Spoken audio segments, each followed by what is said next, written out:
He was just a janitor with a worn-out car and a son to raise. She was a millionaire CEO with an empire to command. And when she ordered his trash towed from her pristine parking lot, mocking him in front of her entire staff, no one expected what would happen 72 hours later. Not her investors. Not her board. Not even him. This isn't a story about revenge. It's a story about pride, desperation, and the moment when the person you humiliated becomes the only one who can save you. Before we jump back in, tell us where you're tuning in from, and if this story touches you, make sure you're subscribed because tomorrow, I've saved something extra special for you. The pre-dawn darkness of Harborside City held a particular kind of silence, the type that existed in the space between streetlights flickering off and alarm clocks beginning their chorus. Caleb Turner knew this silence intimately. He'd been greeting it every morning for the past 4 years, ever since the accident that took his wife and left him with a 6-year-old son and a mountain of medical bills that never seemed to shrink. His car, a 1998 Honda Civic with rust blooming along the wheel wells and a passenger door that didn't quite match the faded blue of the rest of the body, coughed to life in the apartment complex parking lot. The engine rattled like loose change in a tin can, but it ran. That was all that mattered.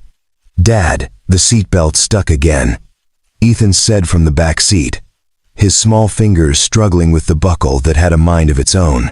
Caleb reached back without looking, his hands finding the mechanism by memory alone, jiggling it just right until it clicked. "Got it, buddy. You good?" "Yeah." Ethan clutched his backpack against his chest, a drawing peeking out from the unzipped top. He'd been working on it for 3 days, a picture of their car with wings, flying over the city. "Dad, do you think Miss Patricia will like my airplane car?" "She's going to love it," Caleb said, glancing in the rearview mirror at his son's hopeful face. Patricia ran the before-school program at Brookstone Elementary, a warm-hearted woman who'd been accepting Ethan at 5:30 in the morning without complaint for 2 years. She was one of the good ones, the kind of person who made Caleb believe the world hadn't completely lost its way. They drove through empty streets, past closed storefronts and sleeping houses, the radio playing quietly, some old song about holding on. Caleb's janitorial shift at Apex Dynamics started at 6, and he needed to drop Ethan off by 5:45 to make it on time. The math of his life was calculated in minutes, every delay a potential disaster. "When I grow up," Ethan said suddenly, "I'm gonna buy you a car that doesn't make funny noises." Caleb smiled, though something twisted in his chest. "This car's been good to us. It gets us where we need to go. But the kids at school say it looks like a junk car."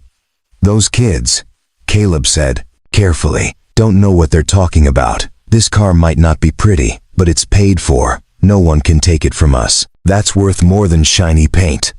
Ethan considered this, then nodded with the simple acceptance that belonged to the young. "Okay." They pulled up to Brookstone Elementary, just as the sky began to lighten, the darkness shifting from black to deep blue. Patricia was already at the door, her cardigan wrapped tight against the morning chill, her smile genuine, as Ethan scrambled out. "Morning, Mr. Turner," she called. "Morning, Miss Patricia. Thank you again. Nothing to thank me for. This one's my favorite early bird." She ruffled Ethan's hair. "What have you got there?" Ethan pulled out his drawing proudly. "It's our car, but it can fly." Patricia studied it with proper seriousness. "Now, that's the kind of innovation I like to see. Come on, let's get you some breakfast." Caleb watched them disappear inside, waiting until the door closed before pulling away. His son was safe, fed, cared for. That was the victory of each day. Apex Dynamics rose from the Harborside business district like a monument to ambition, all glass and steel and reflective surfaces that caught the sunrise and threw it back at the world. The building housed 300 employees, from software engineers to marketing executives, all working to keep the tech company at the cutting edge of cloud infrastructure solutions. Caleb didn't fully understand what that meant, but he understood his job well enough. Keep the floors clean, the trash emptied, and himself invisible. He parked in the far corner of the employee lot, in the section reserved for service staff and delivery drivers, where his Civic wouldn't stand out quite so badly among the other aging vehicles. The executive parking, closest to the entrance, gleamed with BMWs, Teslas, and Mercedes-Benzes, each one worth more than Caleb would make in 5 years. He pulled his uniform from the back seat, the navy blue shirt, with Apex Maintenance embroidered over the pocket, and headed for the service entrance. His badge beeped against the reader, and he slipped inside, immediately enveloped by the antiseptic smell of industrial cleaner and the hum of HVAC systems waking up for the day. The locker room was empty. Caleb changed quickly, laced up his work boots, and grabbed his supply cart from the storage closet. His route was the same every morning. Start on the 5th floor executive suites, work his way down to the lobby, finish with the restrooms and break rooms. 4 hours of work before most people arrived, erasing the evidence of yesterday so everyone could pretend their world was perpetually fresh. He worked methodically, emptying trash bins, vacuuming conference rooms, wiping down the glass walls that separated offices. The executive floor always felt different from the rest of the building. Quieter, more austere, as if even the air was more refined up here. Photos of the leadership team lined one wall, the founder, the CTO, the head of operations, and at the center, larger than the others, Rhiannon Vaughn, Chief Executive Officer. Caleb had seen her exactly 3 times in person. She was the kind of woman who moved through spaces like she owned them, which technically she did. Tall, polished, her dark hair always perfectly styled, her suits tailored to exactness. She didn't make eye contact with maintenance staff. Most executives didn't. To them, people like Caleb were part of the building's infrastructure, as impersonal as the elevators. He finished the executive floor by 7:15 and made his way down. The building was starting to wake up now, early arrivers trickling in with their coffee and their purposeful strides. Caleb kept his head down, his cart moving smoothly across the polished floors, a ghost in navy blue. By 9:30, he was done. His shift complete, Caleb returned his cart, changed back into his street clothes, and headed for the parking lot. The morning sun was fully up now, bright and unforgiving, making the rust spots on his Civic look even worse than usual. He was fishing his keys from his pocket when he heard it.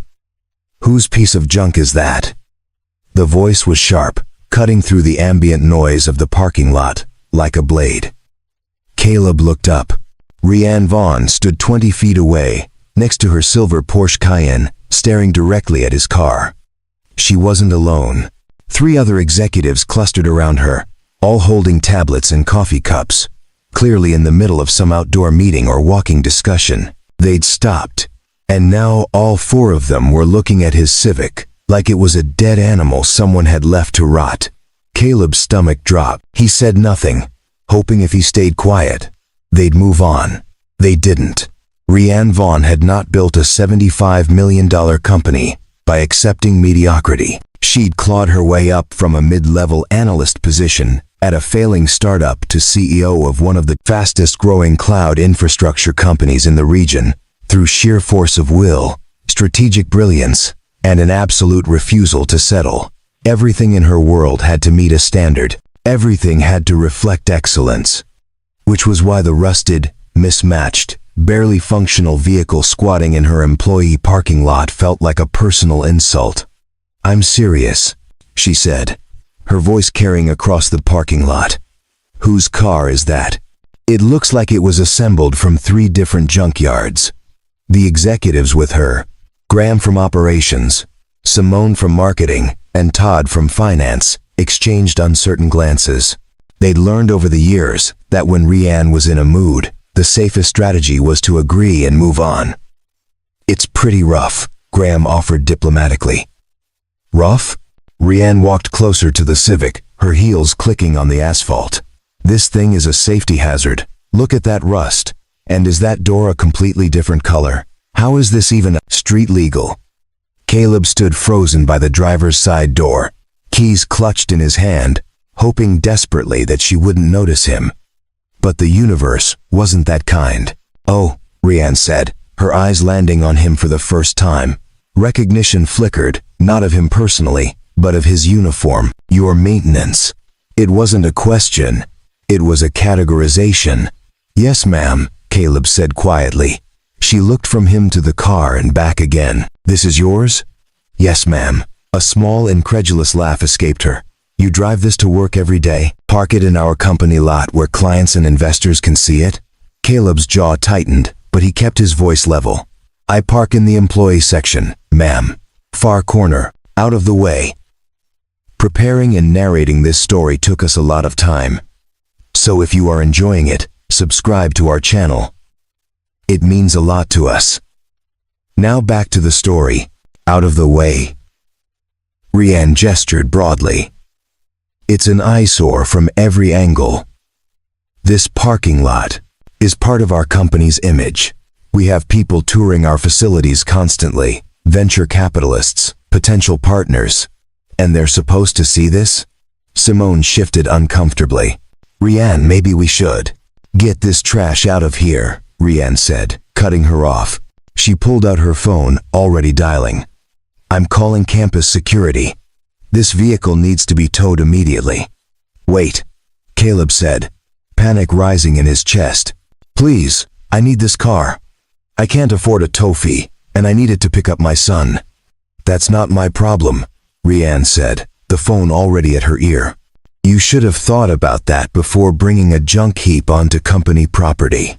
Yes, hi, this is Rianne Vaughn. I need a vehicle towed from the south employee lot immediately. It's a partly blue Honda Civic, license plate. She leaned forward, squinting. Whiskey Kilo 7942. Miss Vaughn, please. Caleb tried again, his voice cracking slightly. I'll park somewhere else. I'll find street parking. Just please don't tow it. The fees alone would. She held up one finger, silencing him while she finished her call. Yes, have them here within the hour. Bill it to the company. Thank you. She ended the call, and finally looked at him directly. Mr. Turner. Caleb Turner. Mr. Turner. Let me be very clear. Apex Dynamics has a reputation to maintain. Every detail matters, from our technology to our facilities, to the impression we make on everyone who walks through that door or drives past this building. Your vehicle doesn't meet our standards. If you can't afford proper transportation, perhaps you should consider whether this is the right position for you. The other executives were staring at the ground now, at their phones, anywhere but at Caleb's face. I've worked here for 4 years, Caleb said, something harder entering his voice, despite his best efforts to stay deferential. I've never been late, never missed a shift. I do my job well. I'm sure you do, Rianne said dismissively. But this isn't about your job performance. This is about standards, image, things you clearly don't understand. A small crowd had gathered now. Other employees arriving. For work, some pretending not to watch while absolutely watching. Caleb could feel their eyes on him, could imagine what they were thinking. The poor janitor getting dressed down by the CEO. Entertainment before their morning meetings. The tow truck will be here soon. Rianne continued, already turning away. I suggest you make arrangements. Security will have information about the impound lot. Graham, let's continue this discussion inside. We have the investor call at 10. She walked away without a second glance, her entourage following like ducklings, leaving Caleb standing alone next to his car, his hands shaking, his face burning with humiliation. Someone in the gathered crowd whispered, just loud enough to carry. That was brutal. Another voice. She's not wrong though. That car is pretty rough. Caleb climbed into his Civic before anyone could say anything else to him. He sat there, gripping the steering wheel, trying to steady his breathing. The car that had faithfully carried him and his son through 4 years of survival, that had never asked for anything but gas and occasional duct tape, was about to be towed like garbage. He had $47 in his checking account. The tow fee would be at least $200, plus daily storage at the impound lot. Even if he could scrape together the money, it would mean no groceries this week. It would mean telling Ethan They couldn't afford his school field trip next month. It would mean falling further behind on the electric bill that was already overdue. Through the windshield, Caleb watched Rianne Vaughn disappear into the building, her posture perfect, her world uncomplicated by things like rust and mismatched doors and the impossible mathematics of poverty. He started the engine, that familiar rattle now sounding like a death knell, and pulled out of the parking lot before the tow truck could arrive. He'd park on the street blocks away and walk the rest of the way for his afternoon shift. He'd figure something out. He always did. But as he drove away, something unfamiliar burned in his chest alongside the humiliation.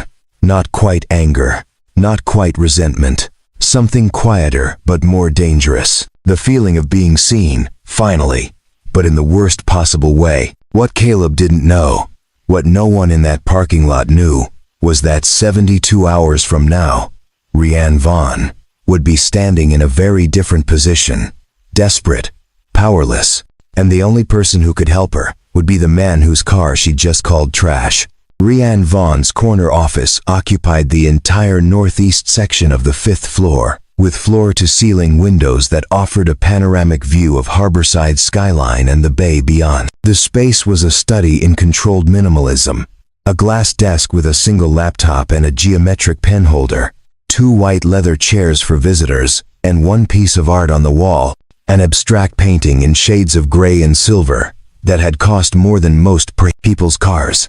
She liked it this way. Clean. Uncluttered. No distractions from the work that consumed 14 hours of every day. By 11 that morning, she'd already forgotten about the janitor and his pathetic vehicle. The tow truck had come and gone according to the security report she'd skimmed. The parking lot was clear. Standards maintained. She'd moved on to actual business. The quarterly review, the pending acquisition of a smaller competitor, and the persistent problem of their data center's cooling efficiency. Her assistant, Monica, appeared in the doorway. "Your mother's on line 2. Rianne's jaw tightened almost imperceptibly. "Tell her I'm in a meeting. I tried that yesterday and the day before," she said, and I'm quoting, "I know she's not in a meeting because I can track her calendar. So put her on the damn phone." Despite everything, Rianne felt the corner of her mouth twitch. Her mother had helped build the original version of this company back when it was just 3 people in a rented office space, before Rianne had taken it over and transformed it into what it was today. Claire Vaughn didn't intimidate easily, and she definitely didn't accept being managed by her own daughter. "Fine." Rianne picked up the phone, pressing the button for line 2. "Hi, Mom." "Don't hi Mom me like you didn't ignore my last 6 calls. I've been busy." "You're always busy. That's not an excuse. It's a lifestyle choice, and not a healthy one." Her mother's voice softened slightly. "How are you really?" "I'm fine. Revenue's up 18% quarter over quarter. The new AI integration is exceeding projections. Everything's on track." A long pause. "I didn't ask about the company. I asked about you." Rianne looked out at the skyline, at the glittering towers of glass and steel, monuments to ambition and success. "They're the same thing." "No, honey, they're not. And that's exactly what I'm worried about." Another pause, then, "Have you eaten today?" "I had coffee." "That's not food. It's liquid calories." Rianne Elizabeth Vaughn. All right. I'll grab something at lunch. An actual lunch, not a protein bar you eat while typing." Rianne smiled despite herself. "Deal." "Was there something specific you needed?" Her mother's tone shifted, became more careful. "I saw the security footage." Rianne's smile faded. "What security footage?" "The parking lot incident this morning. Graham sent it to me.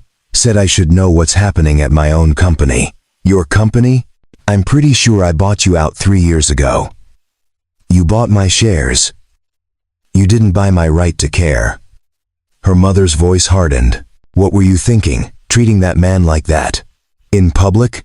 In front of half the staff?" Rianne sat up straighter. "I was maintaining standards. That vehicle was unacceptable in our parking lot. That vehicle was his transportation, his livelihood. And you humiliated him because it wasn't pretty enough for you. It wasn't about pretty, it was about image, standards, excellence. Yes, I know your speech by heart, Rianne. I helped you build this company on those principles, but somewhere along the way, you forgot the other principles, the ones about dignity and compassion and remembering where we came from. Where we came from? Rianne laughed, but there was no humor in it. We came from a one-bedroom apartment, where I slept on the couch while you worked 3 jobs to keep us afloat. I remember exactly where we came from. That's why I refuse to go back. And you think that man with the old car, the one working janitorial shifts while raising a kid, you don't think he's trying to do the same thing? You don't see yourself in him at all? The words hit harder than Rianne wanted to admit. She stood, pacing to the window.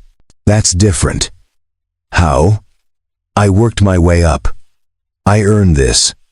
And you think he's not working? Not earning? Rianne, pride and cruelty are not the same as standards. What you did this morning was cruel. Rianne pressed her forehead against the cool glass. Outside, the city sprawled in all directions, millions of people fighting their own battles, climbing their own mountains. She'd worked so hard to reach the summit that she'd forgotten what the climb looked like from the bottom. I should go, she said quietly. The investor call can wait 5 minutes. Listen to me. Your father, may he rest in peace.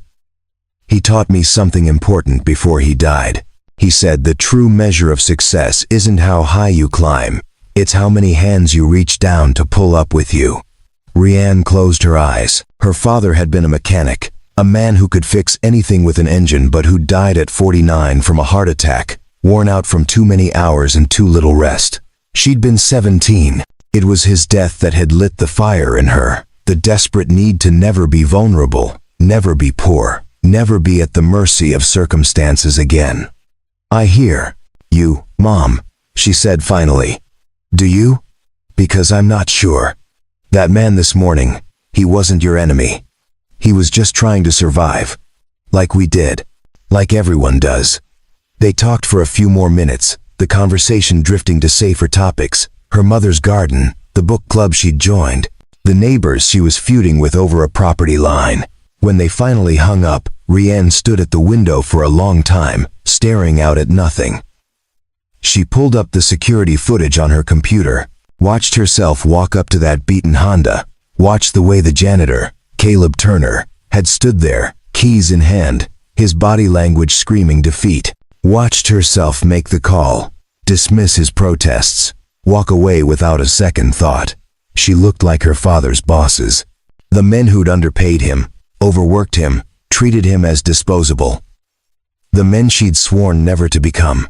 Rianne closed the video and sat in the silence of her perfect office, surrounded by the evidence of her success, and for the first time in a very long time, felt something uncomfortably close to shame. What she didn't know yet, what no one could have predicted, was that in exactly 63 hours, every certainty in her carefully constructed world would collapse, and the only person standing in the rubble with the knowledge to rebuild it would be Caleb Turner, the man whose car she'd called trash, the man she was about to desperately need. 72 hours after the parking lot incident, at precisely 2:47 in the morning, the entire infrastructure of Apex Dynamics came crashing down. Rianne's phone erupted on her nightstand, the emergency ringtone she'd assigned to the company's crisis line cutting through the silence of her downtown penthouse. She was awake instantly.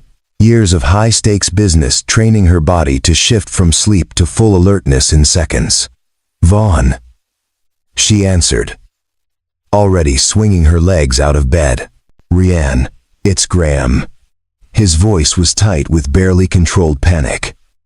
We have a catastrophic situation. The entire data center is offline. All of it. Every server, every backup system, everything. She was already moving, pulling on clothes with the phone pressed between her ear and shoulder. What do you mean everything? The redundancies should have kicked in. They didn't. That's the problem. Something triggered a cascade failure across all systems simultaneously. Our clients are completely dark. We're talking about 42 major companies with zero access to their cloud infrastructure, healthcare systems, financial institutions, logistics companies. Everything they have stored with us is inaccessible. Rianne's blood went cold. This wasn't just a technical glitch. This was an extinction-level event for the company. How long have we been down? 17 minutes. Get everyone to the office. I don't care if they're sleeping, eating, or getting married. Everyone. Now. I'll be there in 15 minutes.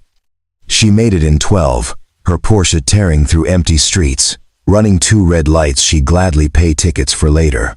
The Apex Dynamics building blazed with light, every floor illuminated like a beacon of crisis. Cars filled the parking lot, including vehicles she recognized as belonging to engineers, system administrators, and senior leadership. The data center occupied the entire basement level, a temperature-controlled fortress of servers and networking equipment that represented the physical heart of everything Apex did. When Rianne burst through the doors, she found organized chaos. Clustered around workstations, screens filled with error messages, and diagnostic readouts, the air thick with tension, and the smell of too many bodies in too small a space. Graham appeared at her elbow immediately. Status update. We've been down 29 minutes now. The system initiated what looks like a complete lockdown. Every security protocol engaged simultaneously, including ones that shouldn't even be active. It's like the entire infrastructure decided we were under attack and sealed itself off. Was it an attack? Rianne demanded. We don't know. There's no evidence of external intrusion, no malware, no breach. But something triggered the emergency protocols, and now we can't reverse them. Todd, from finance, looked gray. Every minute we're down costs us approximately $8,000 in service-level agreement violations. We're at $250,000 and counting. By morning, we'll be facing lawsuits from every major client we have. Rianne pushed past him to the main terminal where their lead systems architect, a brilliant woman named Dr. Sarah Chen, was typing furiously. Sarah, talk to me. It's the Omega Protocol, Sarah said without looking up. Someone or something activated it 3 hours ago with a delayed trigger. It's a legacy security measure from the original system architecture, before my time, designed to completely seal the data center in case of catastrophic breach. But it was supposed to have been decommissioned years ago. Can you override it? That's the problem. The override requires physical access to the primary authentication server, which is locked behind a biometric security door that only recognizes 3 people's credentials. She finally looked up, her face pale. The founder who installed it, who died 6 years ago. Your mother, who hasn't been in this building in 3 years. And the facilities manager who set up the system, Marcus Fletcher, who retired 14 months ago and moved to Costa Rica. Rianne felt the floor tilt beneath her. There has to be another way. There is, Sarah said slowly. The system has a manual emergency access panel. It was required by city code. A physical failsafe in case of fire or disaster. It's hidden behind a maintenance panel in the sub-basement. But here's the thing. The documentation for its exact location was lost in a filing system purged 3 years ago. The only people who knew where it was were Marcus Fletcher and the maintenance staff who worked here when it was installed. So call them, Rianne snapped. We tried. Marcus isn't answering his phone, probably asleep in whatever beach town he's living in. The other maintenance workers from that era are all gone. Retired, moved on, one passed away. Sarah pulled up a personnel file on her screen. Except one, Caleb Turner. He's been here since the year the system was installed. If anyone knows where that access panel is, it's him. The name hit Rianne like a physical blow. Caleb Turner, the janitor.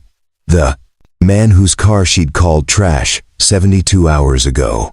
The man she'd humiliated in front of half the company.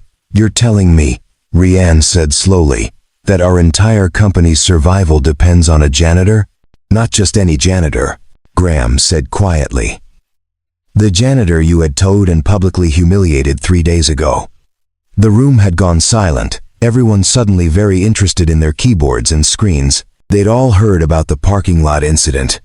In a company of 300 people, gossip traveled faster than their gigabit network connections. Rianne's mind raced through calculations: pride versus survival, ego versus $8,000 per minute in losses.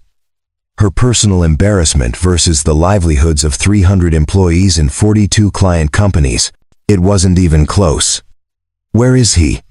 she asked. Graham checked his watch. "His shift doesn't start until 6 a.m. He's probably at home. Get me his address." "Rianne," Graham said carefully. "Maybe someone else should go, given the history." "No." She was already moving toward the door. "This is my mess. I'll clean it up. Get me that address now." 5 minutes later, she was back in her Porsche, with an address in the Riverside Heights neighborhood, a part of the city she rarely visited, where apartment buildings sagged with age and chain-link fences marked property lines. The drive took 18 minutes, each one feeling like an hour, as she watched the company's losses tick upward in her mind. The apartment complex where Caleb lived was a 3-story brick building with external stairs and narrow balconies cluttered with bikes and plants, and the accumulated debris of lives lived in 2 small spaces. Rianne parked under a flickering streetlight and stared up at apartment 2C, where a single light burned in the window. 3:45 in the morning, she was about to wake up a man she'd humiliated, had probably cost hundreds of dollars in tow fees, and beg him for help. The irony wasn't lost on her. Neither was the justice of it. Rianne climbed the exterior stairs, her heels clicking on metal grating, and stood before the door of apartment 2C. She could hear a television playing softly inside, some late-night program, and beneath it, the sound of movement. She knocked. 3 sharp raps that sounded too loud in the pre-dawn quiet. The movement inside stopped. A long pause, then footsteps approaching. A shadow blocked the peephole. The door opened 6 inches, chain lock still engaged. Caleb Turner stood on the other side, wearing sweatpants and a faded t-shirt, his hair disheveled, his eyes sharp, despite the hour. When he saw who it was, his expression didn't change, but something hardened in his gaze. "Miss Vaughn," he said flatly. "It's almost 4 in the morning." "I know." Her voice came out smaller than she'd intended. "I need your help." He stared at her for a long moment, and she could see him processing this. The woman who'd called his car trash now, standing on his doorstep in the middle of the night. "With what?" he asked finally. "The company is down. Everything. We need access to an emergency override panel in the sub-basement, and you're the only person who knows where it is. And if I don't help you?" The question hung in the air between them, heavy with implications. Rianne thought about lying, about softening it, but something in his gaze demanded honesty. "Then Apex Dynamics will probably cease to exist by Monday morning. 300 people will lose their jobs. 42 companies will lose access to their critical data. And I'll lose everything I've built." Caleb was quiet for so long she thought he might just close the door in her face. And honestly, she wouldn't blame him. Then he said, "Let me get my shoes." The drive back to Apex Dynamics was conducted in absolute silence. Rianne kept her eyes on the road, hyper-aware of Caleb sitting in the passenger seat of her Porsche, his presence filling the space in a way that had nothing to do with physical size. He'd thrown on jeans and a hoodie, grabbed his work badge, and followed her down the stairs without another word. No questions. No conditions. Just silent cooperation that somehow felt more damning than if he'd refused outright. She wanted to apologize. The words sat in her throat like stones, but every time she opened her mouth to speak, they refused to come out. What did you say to someone you'd publicly humiliated when you were now depending on them for your company's survival? "I'm sorry." Felt insultingly inadequate. So she said nothing, and the silence stretched between them like a chasm. They pulled into the Apex parking lot at 417. Caleb's eyes went immediately to the far corner where he usually parked, the spot now occupied by someone else's vehicle. His jaw tightened almost imperceptibly, but he said nothing. Inside, The data center was even more chaotic than when she'd left. Sarah looked up as they entered, her expression shifting from desperation to hope when she saw Caleb. "Thank God," she breathed. "Caleb, we need to find the emergency access panel. It should be somewhere in the sub-basement, behind a maintenance panel, but we don't have documentation." "I know where it is," Caleb said quietly. The room went still. 20 pairs of eyes turned to him. "You do?" Graham asked. "I helped Marcus install the cover panel back in my second year. It's behind the water heater, in mechanical room B3. There's a false panel that looks like part of the wall, but it's actually on magnetic catches. I check it every 6 months, as part of the deep cleaning protocol. Make sure nothing's blocking it." Sarah grabbed a tablet. "Can you show us?" "Better if I just do it," Caleb said. "The catches are tricky. You have to press 3 specific points simultaneously, or the whole panel comes off crooked." He was already moving toward the sub-basement access stairs, and the group followed like a current, Rianne included. They descended 2 levels below the main data center into the mechanical spaces where the building's guts lived. Massive HVAC units, electrical panels, water systems, and the thrumming machinery that kept everything running. Mechanical room B3 was exactly as unglamorous as it sounded. A concrete box filled with pipes and an industrial water heater the size of a small car. Caleb moved through the space with the confidence of someone who'd navigated it hundreds of times in the dark. He went straight to what looked like a solid concrete wall behind the water heater, ran his fingers along 3 seemingly random points, and pressed. There was a soft click, and a section of wall swung outward, revealing a small alcove with a metal panel covered in warning labels and a biometric scanner. "There," Caleb said, stepping back. Sarah pushed forward immediately, pulling out her tablet and connecting it to the panel's diagnostic port. Her fingers flew across the screen, running protocols, bypassing security layers, initiating manual overrides.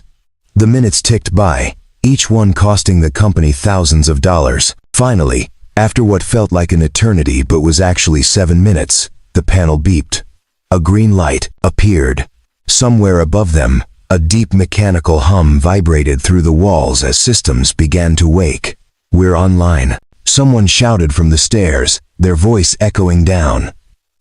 "Systems are initializing. We're coming back up." A cheer erupted. People were hugging, high-fiving, the tension breaking like a fever.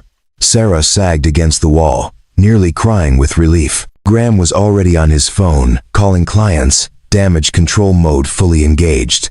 In the chaos of celebration, Rianne and Caleb stood apart, the only 2 people not celebrating. He turned to leave, clearly considering his job done. "Wait," Rianne said. He stopped but didn't turn around. "I need to say something. You don't owe me anything, Miss Vaughn. I did my job, that's all." "It's not all," she said quietly. The room was starting to empty, people rushing back upstairs to manage the recovery. But Rianne didn't move. "What I did in that parking lot, what I said about your car, about you, that was wrong. Completely, inexcusably wrong." Caleb finally turned. His face was unreadable. "Okay. That's it? Just okay? What do you want me to say?" There was no anger in his voice, which somehow made it worse. Just a flat, tired resignation. "You think I don't know what people like you think of people like me? I see it every day. The way executives look right through janitors, delivery drivers, security guards, like we're furniture." You just said it out loud. "That's the only difference." The words landed like punches. "That's not fair, isn't it?" Now there was something in his voice, not quite anger but close. "You called my car trash. Do you know what that car represents? That's 4 years of showing up when I wanted to disappear. That's every time I chose to keep going for my son instead of giving up. That's my wife's last gift to me before she died, because she made me promise I'd keep it running until Ethan graduated high school." Rianne felt something crack in her chest. "I didn't. No. You didn't ask. You didn't care. You just saw something that didn't meet your standards and decided it needed to be eliminated. He took a breath, steadying himself. I'm not telling you this for pity. I'm telling you because you asked why I'm not celebrating your relief. Because to you, this was a crisis you survived. To me, it was just Tuesday night. Another time someone with power decided I wasn't good enough. The sub-basement was empty now, except for the two of them and the distant hum of machinery. Rianne had never felt smaller while standing at full height. You're right, she said. About all of it. And I can't take back what I said, or how I made you feel. But I can tell you this. I was wrong. Not just about the car, but about the whole thing. My mother called me out on it the same day. Told me I'd become the kind of person my father spent his life working for. The kind who treated people as disposable. Caleb's expression shifted slightly. Your father? He was a mechanic. Worked himself to death at 49 because his bosses valued profit over people. She met his eyes. I spent my whole life trying not to be like the people who killed him. And then I became exactly that. So yes, you're right. I was cruel. And I'm sorry doesn't cover it, but it's all I have. The silence that followed was different than the one in the car. Not empty, but full, weighted with things unspoken. Finally, Caleb said, my wife, Sarah. Not the engineer upstairs, different Sarah. She used to say that people show you who they are, in how they treat people who can't do anything for them. She'd be disappointed in me right now. Why?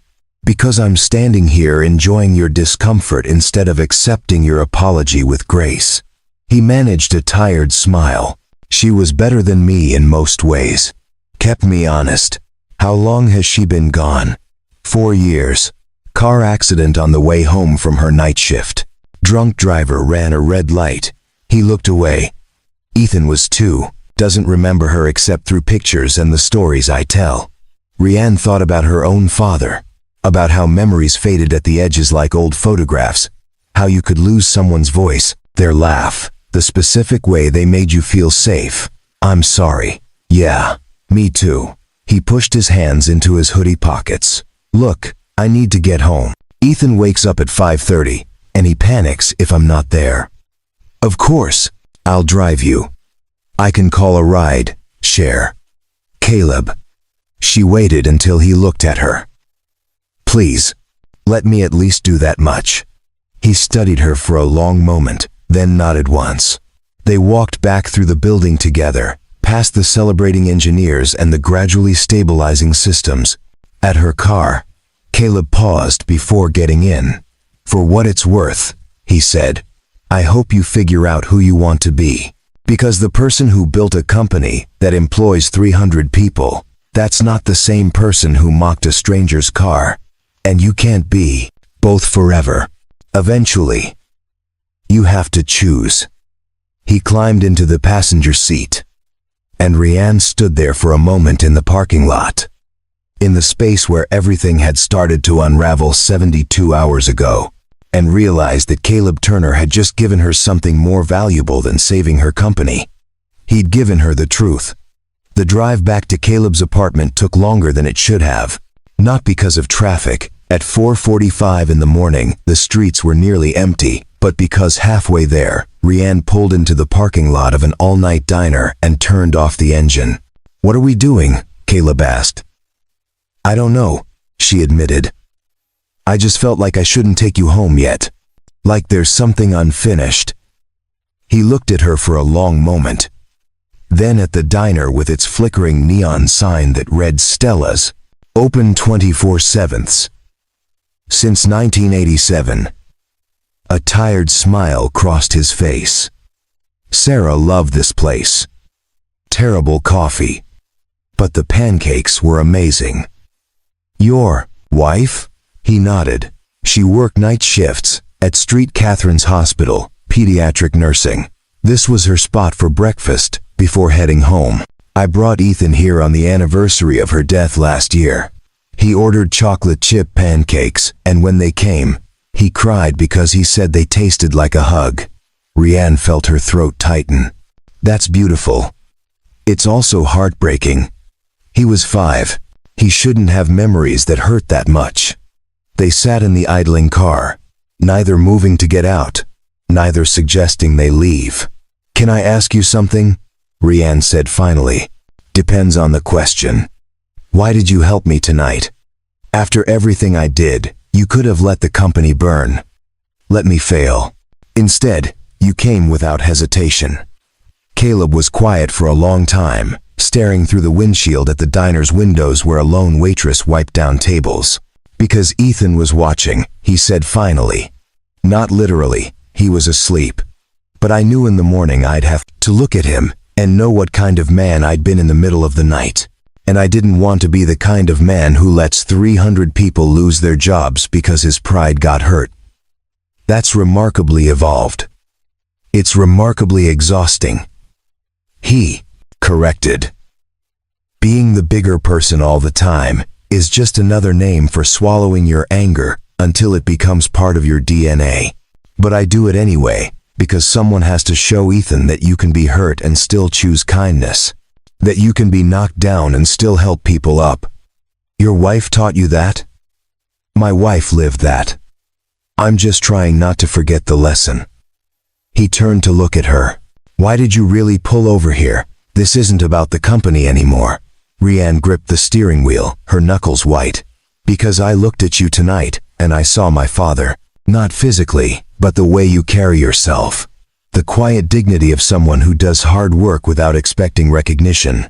And I realized that I've spent 15 years building a company in his memory, while completely betraying everything he stood for. That's heavy for 4 in the morning. It's heavy for any time.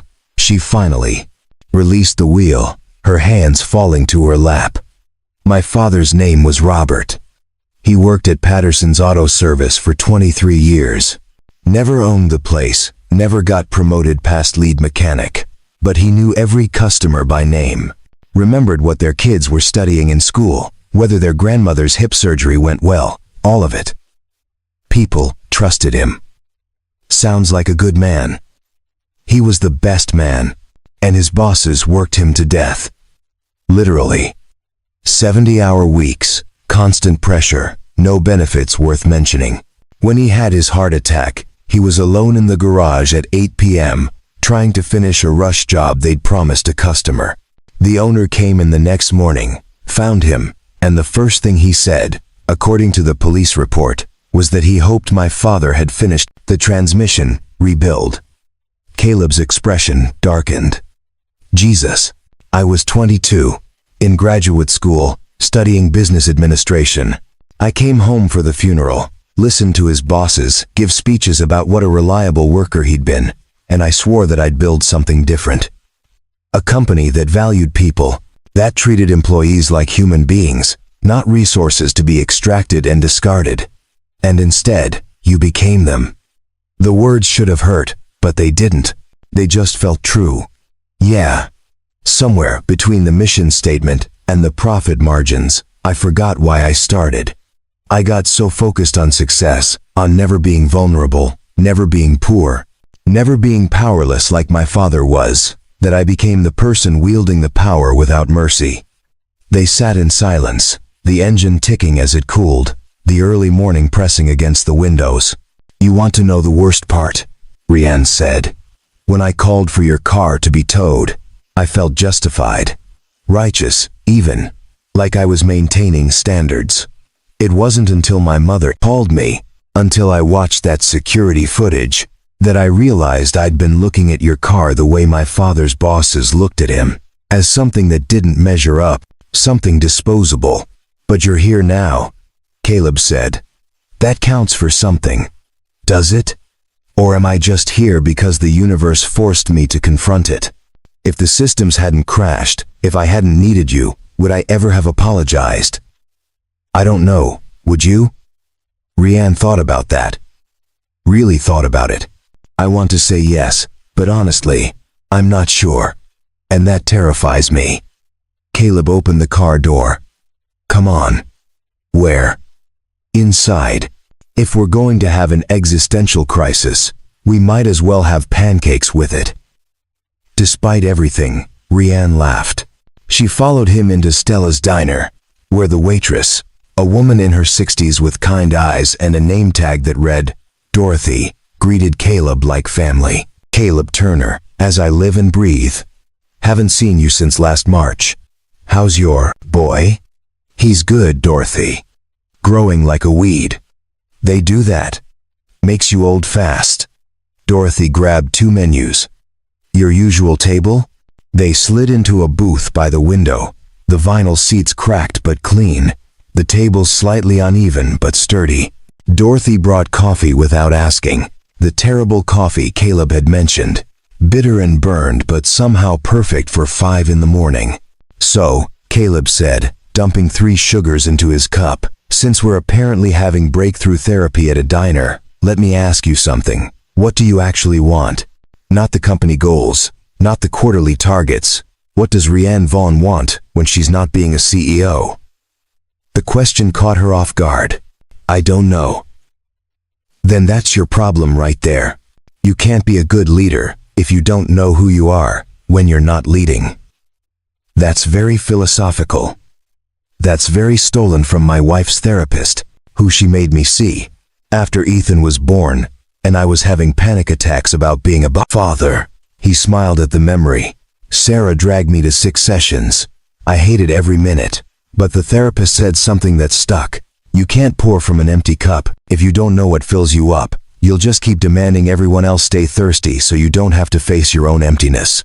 Rianne stared into her terrible coffee. I'm empty, she said quietly. I have a penthouse I barely live in, a company that consumes my life, and a mother I avoid calling because she asks questions I don't want to answer. I'm 40 years old, and I can't remember the last time I did something just because it made me happy. So start small. What made you happy as a kid? Reading. I used to hide in the library for hours, just getting lost in other people's stories. When's the last time you read something that wasn't a business report? She actually had to think about it. 3 years ago. Maybe 4. There's your homework then. Buy a book. Not a business book. A story. Read it. In the middle of the day just because you can. Start filling the cup. Dorothy returned with plates of pancakes, chocolate chip for Caleb, blueberry for Rianne. Both stacks absurdly tall. They ate in comfortable silence for a while, the kind that didn't need filling, the kind that existed between people who'd unexpectedly found common ground. Thank you, Rianne said eventually, for helping tonight, for not slamming the door in my face, for this. Thank you for apologizing. Even if it took a crisis to get there, it still counts. He pointed his fork at her. But don't think this means we're friends. You've got a lot of work to do before you earn that. Fair enough. What would earning it look like? Caleb considered this. Start by fixing your parking lot policy. Let people park whatever gets them to work. Then, maybe look at your maintenance staff's wages.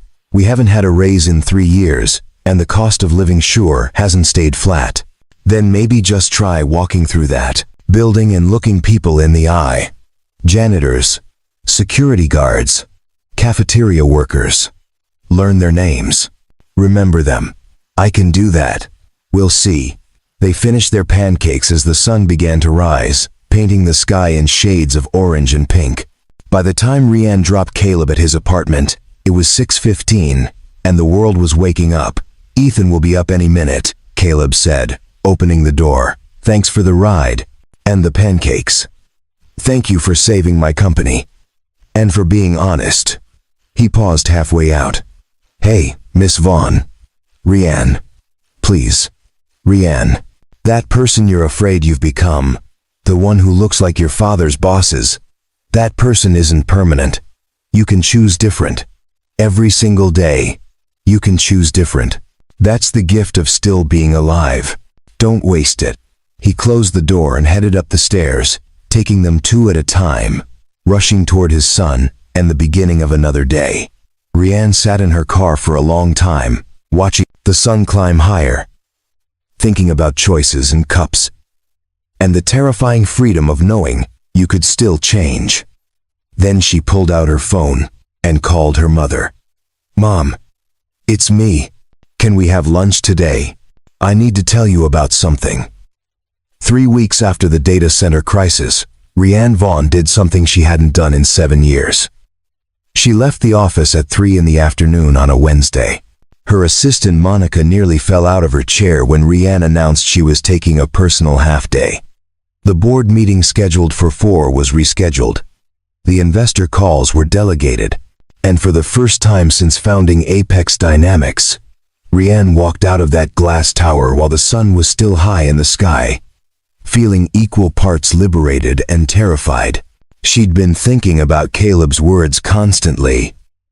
Start small. Fill the cup. Choose different. So she'd started with the parking lot policy. The new memo went out company-wide. All employees could park any legal vehicle in the employee lot without restriction. No more aesthetic requirements, no more judgment, just functional transportation, respected equally. Then came the wage review. She discovered that maintenance staff, security, and cafeteria workers hadn't received raises in 3 years despite the company's explosive growth. That was corrected immediately, along with improved health benefits and the creation of an emergency assistance fund for employees facing unexpected hardships. But those were easy fixes, corporate decisions she could make from behind a desk. What was harder, what required actual courage, was what she was doing right now. Walking into Brookstone Elementary at 3:15 to meet Caleb and his son. The school sat in a neighborhood that straddled the line between working class and struggling, where the playground equipment showed its age, but was well maintained by parents who cared enough to volunteer their weekends. Rhiannon found Caleb waiting by the front entrance, wearing his maintenance uniform, clearly on his afternoon break. You came, he said, sounding genuinely surprised. I said I would. People say a lot of things. Before she could respond, the school doors burst open, and kids poured out like a dam breaking. All noise and motion and boundless energy. Among them, a small boy with Caleb's eyes and a backpack nearly as big as he was ran straight for them. Dad! Ethan collided with Caleb's legs, wrapping his arms around them.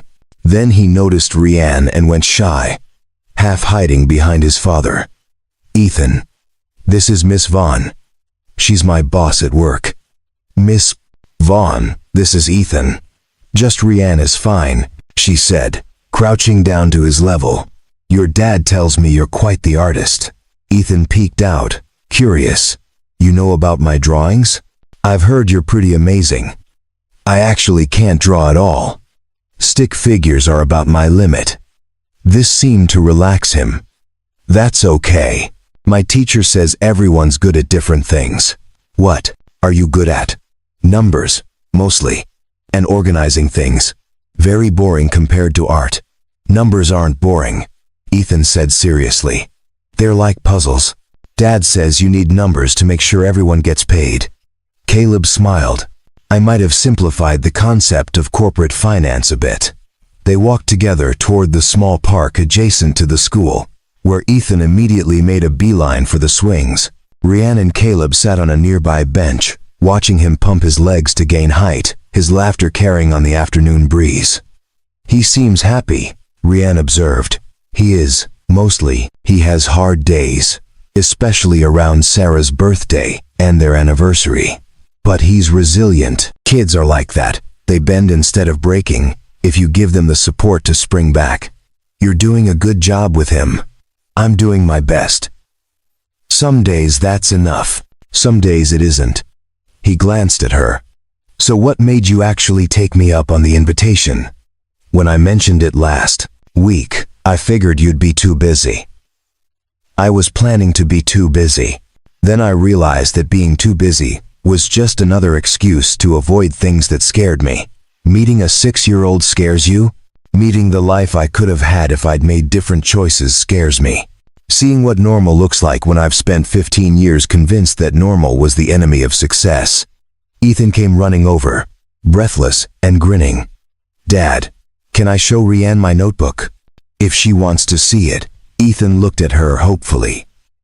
Rhiannon nodded, and he pulled a battered spiral notebook from his backpack, the cover decorated with stickers of dinosaurs and rockets. Inside were dozens of drawings, elaborate scenes of cities and vehicles, people and animals, all rendered with the earnest skill of someone who saw the world in vivid detail. "This is incredible," Rianne said, genuinely awed. "Ethan, you have real talent. This one's my favorite." He pointed to a drawing of a man and a boy standing in front of a house with a big yard. "That's me and Dad in our future home. See, it has a garage where Dad can fix things, and a tree with a swing, and a dog. Dad says maybe we can get a dog someday. Someday when we have a yard." Caleb qualified. "Hard to have a dog in a second-floor apartment." "Do you have a dog?" Ethan asked Rianne. "No, I don't have any pets." "Why not?" "I guess I never thought I had time for one." Ethan considered this seriously. "That's sad. Everyone should have something to take care of. It makes you less lonely." The simple wisdom of it hit Rianne harder than any business insight she'd ever received. "You're absolutely right." Over the next hour, they existed in a bubble of normalcy that Rianne had forgotten could exist. Ethan showed her how to pump higher on the swings, though she felt ridiculous in her business casual slacks and blouse. Caleb bought them all ice cream from a truck that circled the park, and Rianne discovered that she genuinely enjoyed mint chocolate chip, something she hadn't eaten since she was Ethan's age. They talked about small things. Ethan's upcoming school project on ocean animals, Caleb's plans to repaint their apartment bathroom, Rianne's confession that she'd bought 3 novels last week and had actually started reading one. Nothing about quarterly earnings, or system uptime, or any of the things that usually consumed her thoughts. As the sun started to lower, Ethan yawned hugely, the sugar crash hitting. Caleb checked his watch. "We should head home. I've got dinner to make and homework to supervise." "Can Rianne come?" Ethan asked suddenly. Caleb looked uncomfortable. "Ethan, Miss Vaughn is busy." "Actually," Rianne heard herself say, "I'm not. If the invitation is genuine, I'd like to come." Caleb studied her face, searching for something. "It's just spaghetti. Nothing fancy. I can't remember the last time I had home cooked anything. Fancy is overrated." So she followed them home, her Porsche trailing Caleb's repaired Honda through neighborhood streets she'd never driven before, to an apartment building she'd visited once at 4 in the morning in crisis mode. But this time felt different. This time, she wasn't coming as a desperate CEO. She was coming as something she hadn't been in years. A guest. A friend, maybe. The apartment was small, but unmistakably lived in. Drawings covered the refrigerator. Books were stacked on every available surface. A narrow galley kitchen opened to a living room, where a couch showed its wear, and a small TV played muted cartoons. It was nothing like her minimalist penthouse, and somehow it felt more like a home than anywhere she'd lived in a decade. Caleb moved through the space with practiced efficiency, boiling water, browning beef, directing Ethan to wash his hands and set the table. Rianne felt useless until Caleb handed her a cutting board and tomatoes. "Think you can handle salad duty? I can try." They worked in comfortable proximity, the kitchen barely big enough for 2 adults but managing somehow. Ethan did his homework at the small dining table, occasionally asking questions about spelling or math. The radio played softly, some classic rock station, and the apartment filled with the smell of garlic and oregano. This, Rianne thought, was what she'd been missing. Not the specific activities, but the rhythm of it. The casual intimacy of people existing together without performance or pretense. Just the quiet hum of daily life. Dinner was served on mismatched plates at a table meant for 2, but accommodating 3 with creative chair placement. Ethan dominated the conversation, telling elaborate stories about school, his friends, and the elaborate fantasy world he was creating in his drawings. Caleb interjected occasionally to fact-check the wilder claims, but mostly he just listened, his face soft with love. Rianne found herself relaxing in a way she didn't know she needed, her shoulders dropping from their perpetual tension, her mind quiet of the constant calculations that usually ran in the background. She was just here, present, part of something ordinary, and therefore extraordinary. After dinner, while Caleb washed dishes and Rianne dried, Ethan brought out a board game, a simple thing involving cards and counting. They played 3 rounds at the coffee table, Ethan winning 2 of them and celebrating with unrestrained joy. At 8, Caleb announced bedtime. Ethan protested, but only half-heartedly, clearly exhausted. He hugged his father, then surprised Rianne by hugging her too. "Thanks for coming," he said into her shoulder. "Dad smiles more when you're here." He disappeared into his bedroom before she could respond, leaving Rianne and Caleb alone in the suddenly quiet apartment. "Sorry about that," Caleb said. "He's observant. Too observant sometimes." "Is it true?" Rianne asked. "Do you smile more?" Caleb was quiet for a moment, then nodded. "Yeah. Having you around. It reminds me that there's more to life than just surviving. That I'm allowed to enjoy things." "I feel the same way," she admitted. "Being here tonight, with you and Ethan, I felt more like myself than I have in years. More like the person I was supposed to become before I got so lost in the becoming." They stood facing each other in the small living room, the space between them charged with something unspoken. Not quite attraction, not yet, but something deeper. Recognition. Understanding.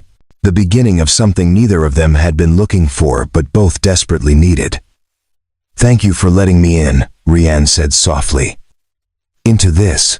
Your life. Your home. I know I didn't earn it." "Maybe not at first," Caleb said. "But you're earning it now. Every day you choose to be different, you're earning it." She left shortly after, driving home through city streets that felt less lonely than usual, her penthouse less empty when she arrived. And for the first time in longer than she could remember, Rianne went to sleep, feeling like she was building towards something real, something that mattered beyond profit margins and market share, something that felt dangerously close to happiness. The photograph appeared on the business news site TechPulse at 7:32 on a Thursday morning, 3 days after Rianne's dinner at Caleb's apartment. It was grainy, clearly taken from a distance with a telephoto lens, but the subjects were unmistakable. Rianne Vaughn, CEO of Apex Dynamics, sitting on a park bench next to her company Janitor, both of them laughing while a small boy played on nearby swings. The headline read, "Apex CEO's Secret Friendship, Corporate Crisis, or Personal Connection." Rianne was in her morning meeting with the executive team when Monica burst in, her face pale, tablet extended. "You need to see this. Now." The article was a masterpiece of innuendo disguised as journalism. It detailed the data center crisis 3 weeks prior, Caleb's critical role in saving the company, and then speculated wildly about the nature of their relationship. Words like inappropriate, conflict of interest, and favoritism appeared frequently. The writer questioned whether Rianne's recent policy changes were sound business decisions or personal favoritism toward an employee she'd become close to. But the worst part came at the end. A quote from an anonymous board member suggesting that Rianne's judgment had become compromised by personal entanglements, and that perhaps it was time to reevaluate her leadership capacity. "Graham," whistled Lowe. "This is bad. This is a hit piece," Rianne said, her voice tight. "Someone leaked this deliberately. The question is who," Todd said. "And why now?" The answer came an hour later when her lawyer called. "Rianne, we have a problem. Sterling Consolidated just filed a lawsuit claiming tortious interference. They're arguing that your cancellation of their partnership 3 months ago was motivated by personal bias rather than legitimate business concerns, and they're using your relationship with Caleb Turner as evidence of impaired judgment." Rianne's blood went cold. "That's absurd. The partnership was canceled because their CEO publicly humiliated an employee. I know that. You know that. But they're painting a narrative where you've been emotionally unstable since that incident, making rash decisions based on personal feelings rather than business logic. And now with these photos, with the changes you've made to company policy that directly benefit Turner, they have ammunition." By noon, the story had spread across every major business news outlet. By 2, her phone was ringing constantly with calls from concerned investors. By 4, 3 board members had requested an emergency meeting to discuss her recent erratic behavior. Rianne sat in her office, watching her carefully constructed world fracture in real time, and realized with crystal clarity who was behind this. The same board members who'd sided with maintaining the Sterling partnership, who'd argued that principals were expensive luxuries a growing company couldn't afford. They'd been waiting for an opening, and she'd given them one. Her phone buzzed. A text from Caleb. Just saw the news. I'm so sorry. This is my fault. She called him immediately. This is absolutely not your fault. Don't you dare take responsibility for someone else's malice. Rianne, I'm a janitor. You're a CEO. People are going to think exactly what that article suggests, that I'm taking advantage somehow, that you're compromised. Maybe it's better if we stop. Stop what? Being friends? Having dinner? Existing in the same orbit? Her voice was sharper than she intended. I refuse to let whoever's orchestrating this manipulation win by doing exactly what they want. But your company. My company will survive or it won't based on my leadership, not on who I spend my personal time with. The moment I let them dictate my life outside work is the moment I lose everything that matters. There was a long silence. Then Caleb said quietly, You're sure about this? Because it's going to get worse before it gets better. I've seen how these things go. The media will dig into my past, my finances. They'll probably interview my neighbors and Ethan's teachers. It's going to be invasive and ugly. I know, and I'm telling you right now, I'm not backing down. The question is, can you handle it? Because I won't blame you if you can't. You and Ethan didn't sign up for this. Another pause. Let me think about it. Not because I want to run, but because I have to consider what's best for my son. Of course. Call me when you've decided. They hung up. And Rianne stared out at the city skyline. At all those glittering towers built on ambition and compromise, and wondered if she was about to lose everything for the sake of something as simple as friendship. The answer came not from Caleb, but from her mother. Claire Vaughn appeared in Rianne's office at 6 that evening, unannounced, carrying a leather folder and wearing the expression that had terrified corporate lawyers back when she'd helped build the original company. Mom, what are you doing here? Saving you from yourself. Claire set the folder on the desk.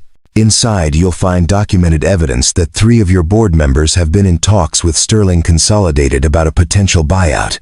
They've been planning this for months, waiting for the right moment to undermine your leadership and force a sale. This article, this lawsuit, it's all orchestrated. Rianne opened the folder, her eyes scanning the documents, emails, financial projections, term sheets. How did you get this?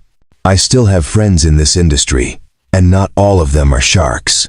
When I heard about the article this morning, I made some calls. Claire sat down across from her daughter. They're using your friendship with Caleb as a weapon, because it's the most emotionally charged angle they could find. It has nothing to do with your competence, and everything to do with creating enough chaos to justify removing you. So what do? You fight, but not alone.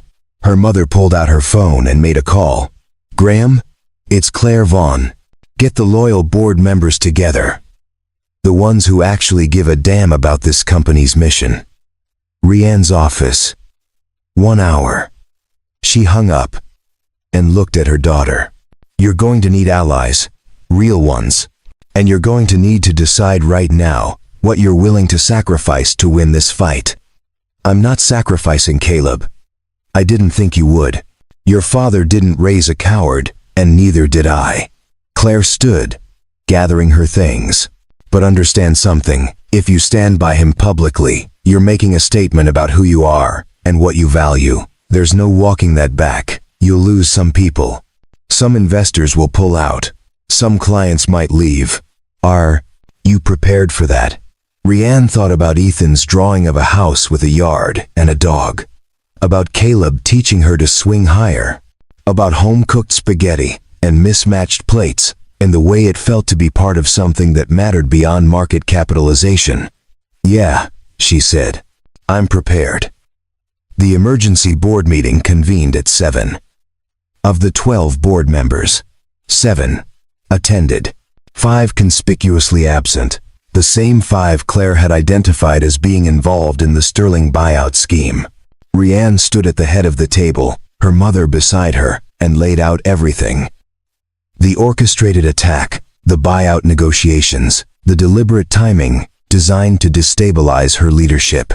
"So here's what's going to happen," she said, her voice steady despite the adrenaline flooding her system. "We're going to call their bluff. I'm holding a press conference tomorrow morning. I'm going to address the lawsuit, the article, and my friendship with Caleb Turner directly. I'm going to be transparent about the policy changes and why they were made. And I'm going to make it very clear that Apex Dynamics stands for treating people with dignity, whether that's profitable or not." Graham leaned forward. "That's a huge risk. Living is a risk. Building something meaningful is a risk. Playing it safe got my father killed, and I won't make the same mistake." She looked around the table at faces she'd worked alongside for years. "I need to know right now. Are you with me? Because if you're not, I understand. But I'm doing this regardless." One by one, the 7 board members present voiced their support. It wasn't unanimous, and it wasn't guaranteed to be enough, but it was something. As the meeting ended, and people filed out, Rianne's phone buzzed with a text from Caleb. "Ethan and I talked. He asked me if you were a good person. I said yes. He said then we should help you. Whatever you need, we're in." Rianne read the message 3 times, something warm and painful expanding in her chest. She'd spent 15 years believing that strength meant standing alone, that vulnerability was weakness, that needing people was a liability. Caleb Turner and his 6-year-old son had just proven her wrong about everything. Tomorrow she would face the cameras and the critics and the carefully constructed narrative designed to destroy her. But tonight, she called Caleb back and said simply, "Thank you for everything." "We're friends," he replied. "That's what friends do." And for the first time since the article broke, Rianne smiled. The press conference was scheduled for 10 a.m. in the main conference room of Apex Dynamics, but by 8:30, the lobby was already packed with reporters, cameras, and that particular electricity that preceded either a disaster or a triumph. Rianne stood in her office, watching the gathering crowd on the security monitors, wearing a simple navy suit and the silver bracelet her father had given her mother on their 10th anniversary. No armor today, just herself and the truth. Monica appeared in the doorway. "Your mother's here. And Caleb just arrived with Ethan." "Ethan's here." Rianne's heart clenched. "Why would he bring Ethan?" he said. And I'm quoting, "If we're doing this, we're doing it as a family." I put them in the small conference room. Rianne found them there.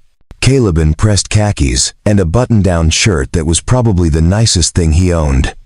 Ethan wearing a bow tie that was slightly crooked and clutching a folder of drawings. "You didn't have to come," Rianne said. "Yes, I did." Caleb straightened Ethan's bow tie. "You're not facing this alone. We talked about it last night, all the things people might say, how cameras can be scary." Ethan insisted. "I brought pictures," Ethan announced, opening his folder. "In case they need to see proof that you're nice. I drew this one of you pushing me on the swing, and this one of us eating spaghetti. And this one." "Buddy," Caleb interrupted gently, "I don't think they need proof quite like that. But Dad, you said good people help their friends when things are hard. Rianne's our friend. So we help."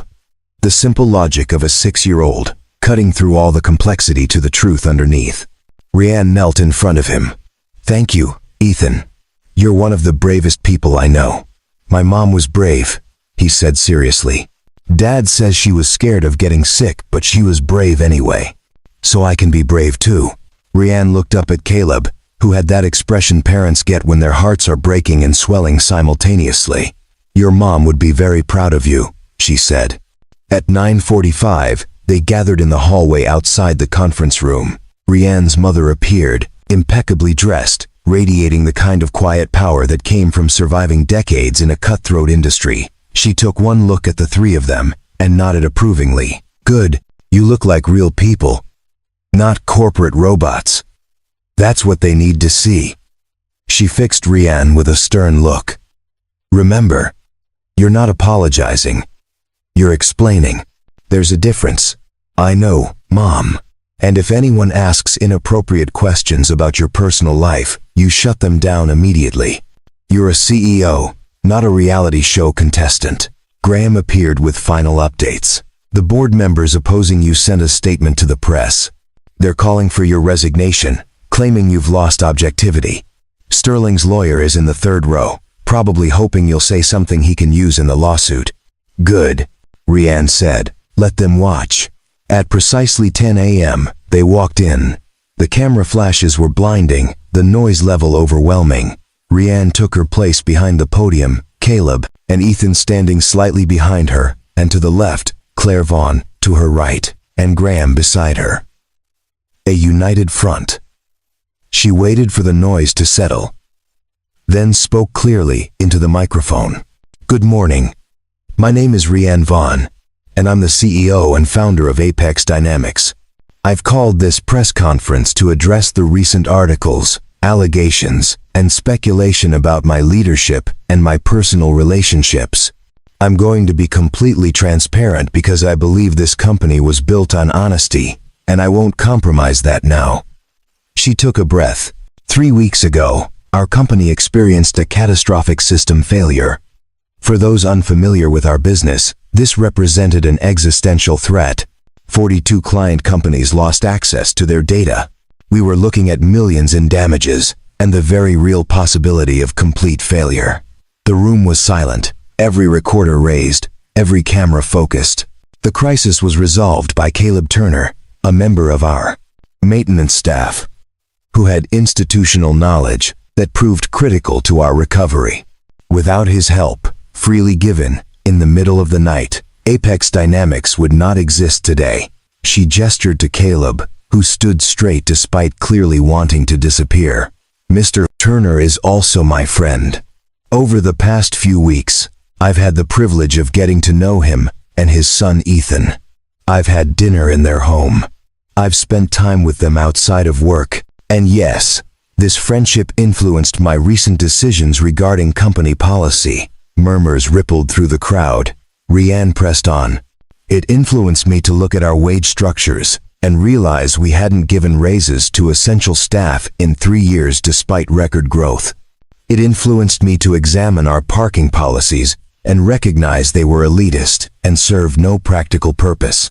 It influenced me to walk through our building and actually see the people who keep it running, people whose names I should have known years ago." She leaned forward slightly. "If that's compromised judgment, then I'm guilty. If treating employees with dignity regardless of their position is a fireable offense, then fire me. Because I will not lead a company that values profit over people. I won't become the kind of leader who my own father spent his life working for. People who saw employees as resources to extract rather than human beings, deserving of respect." A reporter called out, "What about the Sterling lawsuit? They claim your decision to cancel their partnership was emotionally motivated." "It was," Rianne said flatly. "I was emotionally motivated by disgust. Their CEO publicly humiliated an employee, a veteran and single father, for driving a car that didn't meet his aesthetic standards. I watched him mock a man in front of 200 people for the crime of being working class. And I decided in that moment that I would not attach my company's name to his. If that's tortious interference, then let the courts decide. But I'll make that choice again every single time." Another reporter, "Some board members suggest you're unfit to lead. How do you respond?" "I respond by pointing out that the board members in question have been in secret negotiations to sell this company to Sterling Consolidated for months.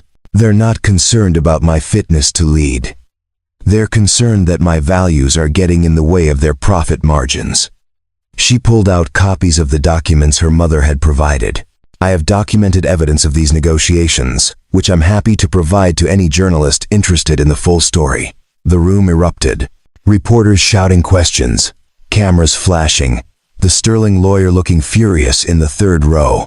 Rianne raised her hand for quiet. One more thing. I've been asked repeatedly about the nature of my relationship with Caleb Turner, as if friendship between people of different economic classes is somehow scandalous. So let me be absolutely clear. Caleb is my friend. He's taught me more about leadership in 3 weeks than I learned in 15 years of running this company. His son Ethan has shown me what real courage looks like, and if the price of their friendship is this job, then I'll pay it gladly. Because I've finally learned something my father knew, but I forgot. The measure of success isn't what you accumulate, it's what you stand for when standing costs you everything.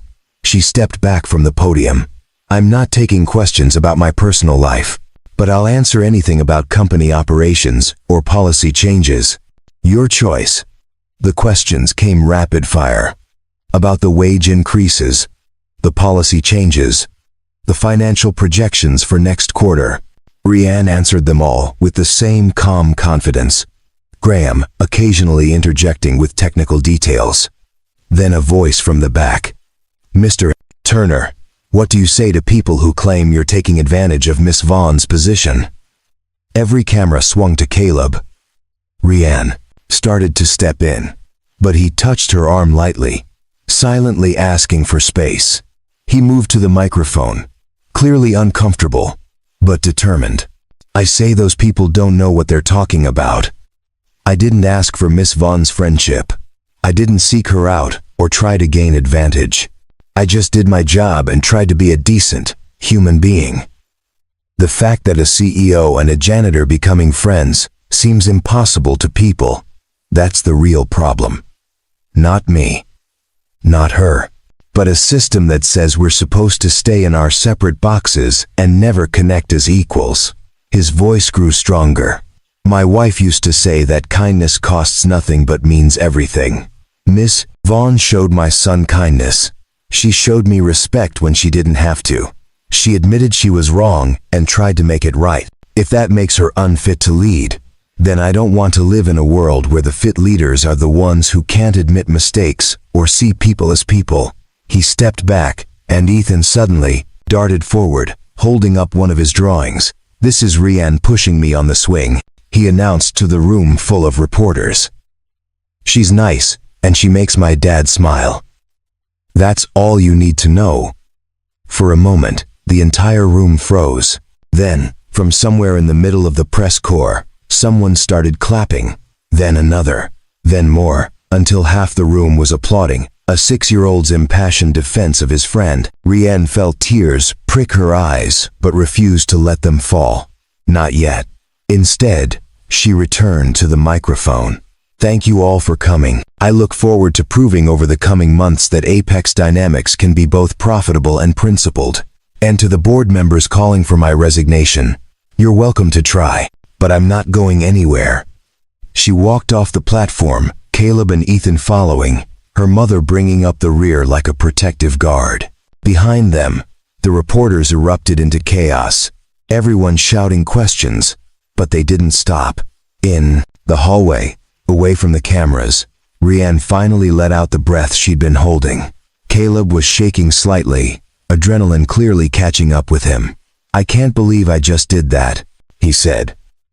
I can't believe Ethan just did that. I can't believe any of us did that. Rianne replied. But we did. Together. Claire Vaughn pulled her daughter into a rare hug. Your father would be proud. Hell, I'm proud. Whatever happened next, whether the board vote went her way, or the lawsuit destroyed her, or the company survived or collapsed, Rianne knew one thing with absolute certainty. She'd finally become the person she was meant to be, and it had taken a janitor with a rusty car and his 6-year-old son to show her the way. 6 months later, Rianne stood in an unfamiliar place, the parking lot of Brookstone Elementary, waiting for the afternoon bell to ring. The board vote had gone her way, 7-5, though the 5 dissenting members had resigned immediately after. The Sterling lawsuit had been dismissed when their own internal emails revealed the CEO's pattern of workplace harassment, turning their case into a liability rather than an asset. 3 major clients had left Apex Dynamics in the aftermath of the press conference, but 7 new ones had signed on, specifically citing the company's values-driven approach. The business publications that had questioned her judgment now ran features about her leadership model. TechPulse, the same outlet that had published the hit piece, issued a formal apology and a follow-up story titled, "The CEO Who Chose People Over Profit and Won." But none of that mattered as much as what was happening today. The school doors opened, and kids poured out in their usual chaotic rush. Ethan spotted her immediately and came running, his backpack bouncing against his shoulders. "Rianne, you came. Dad said you might be too busy." "I promised, didn't I?" She knelt to his level. "Ready for the big surprise?" His eyes went wide. "It's today? Really today? Really today? Your dad's meeting us there."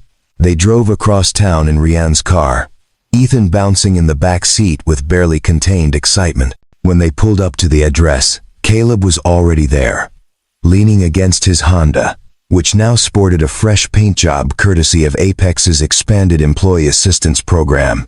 "Did you tell him?" Caleb asked. "Not yet. I wanted us to do it together." They walked Ethan to the chain-link fence surrounding a small house in a quiet neighborhood. It wasn't grand, just a modest 2-bedroom with a front yard and a large oak tree perfect for a swing. But to Ethan, staring through that fence with his mouth open, it might as well have been a palace. "Is this?" he whispered. "It's ours," Caleb said, his voice thick. "Rianne helped me with the down payment through the company's homeownership assistance program she started. We close next week." Ethan turned to Rianne, tears streaming down his face. "We get the yard, and the tree, and we can get a dog." "All of it," Rianne confirmed. "Every single bit of your drawing." He launched himself at her, wrapping his arms around her waist and sobbing with the kind of joy that only someone who dreamed impossible dreams could understand. Caleb joined them, creating a circle of 3, and for a long moment, they just stood there, letting the weight of it settle. This wasn't charity. It was investment in the people who made the company work, a program that would help dozens of employees achieve homeownership over the coming years. But it started here, with a janitor who'd saved her company and a boy who'd saved her soul. Later, after they'd walked the property, and Ethan had picked out exactly where his bedroom window would face, after they'd measured the tree for swing placement and discussed fence options for the future dog, Rianne and Caleb stood alone on the front porch while Ethan explored the backyard. "Thank you," Caleb said quietly, "for all of this, for seeing us." "Thank you for teaching me how to see," Rianne replied. "I had everything and nothing before I met you. Now I have something that actually matters. Friendship? Family," she corrected. "The kind you choose. The kind that chooses you back." Ethan's laughter carried from the backyard, pure and bright, the sound of a boy who finally had room to grow. In the distance, the city skyline rose against the afternoon sky, all those towers of glass and steel representing ambition and achievement. But here, in this modest yard with this makeshift family, Rianne had found something better than success. She'd found purpose. She'd found connection. She'd found the answer to the question she'd been too afraid to ask. What comes after you've won everything? The answer was simple. You start building something that can't be measured in dollars or market share. You build relationships. You build community. You build a life worth living, not just a career worth celebrating. "Ready to head back?" Caleb asked. Rianne looked at the house, at Ethan playing in the yard that would soon be his, at the future taking shape in real time. "Actually, I think I'd like to stay a little longer, if that's okay." "It's more than okay," Caleb smiled. "Stay as long as you want. You're always welcome here." And for the first time in her adult life, Rianne understood what home really meant. Not a place, but the people who made space for you in their world, who saw you at your worst and chose to stand beside you anyway, who taught you that the distance between a penthouse and a small apartment between a CEO and a janitor, between who you are and who you could be, was nothing more than the willingness to cross it. She'd made that crossing, and she'd never go back. Up next, you've got two more standout stories right on your screen. If this one hit the mark, you won't want to pass these up. Just click and check them out. And don't forget to subscribe and turn on the notification bell so you don't miss any upload from us.